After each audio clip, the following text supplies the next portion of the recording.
చెయ్యి దాటుతున్న పాలమూరు పార్లమెంట్ నాగర్ కర్నూల్లో big fight ఎటు చూసినా ఇదే టాక్ సొంత పార్టీ నాయకుల్లో కూడా ఇదే చర్చ అసలు ఏం జరుగుతుందో ఒకసారి చూద్దాం ఉమ్మడి మహబూబ్ నగర్ జిల్లాలోని 2 పార్లమెంట్ ఎంపీ స్థానాలను కాంగ్రెస్ పార్టీ కైవసం చేసుకోవడానికి రాష్ట్ర ముఖ్యమంత్రి రేవంత్ రెడ్డి అన్ని విధాలుగా ప్రయత్నాలు చేస్తున్నారు సొంత జిల్లా కావడంతో ఛాలెంజ్ గా తీసుకున్నారు ఎట్టి పరిస్థితుల్లోనూ ఎంపీ స్థానాలను గెలిపించుకొని తీరుతామని ధీమాతో ఉన్నారు అధిక మెజార్టీ ఇవ్వాలని ప్రజలను ఆయన కోరుతున్నారు మరోవైపు ఎన్నికలకు 5 రోజుల సమయం కూడా లేదు కానీ ఇప్పుడు పాలమూరు స్థానం చెయ్యి దాటుతున్నట్లు కనిపిస్తుంది అందరిలో ఇదే చర్చ జరుగుతుంది సొంత పార్టీ నాయకులు కూడా దీనిపైన చర్చలు జరుపుతున్నారు ఆ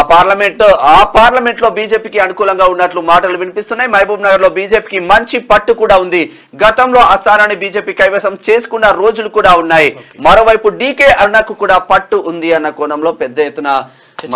రాజశేఖర్ మాత్రం తన కళాన్ని మాత్రం ఉపయోగించిండు వాస్తవంగా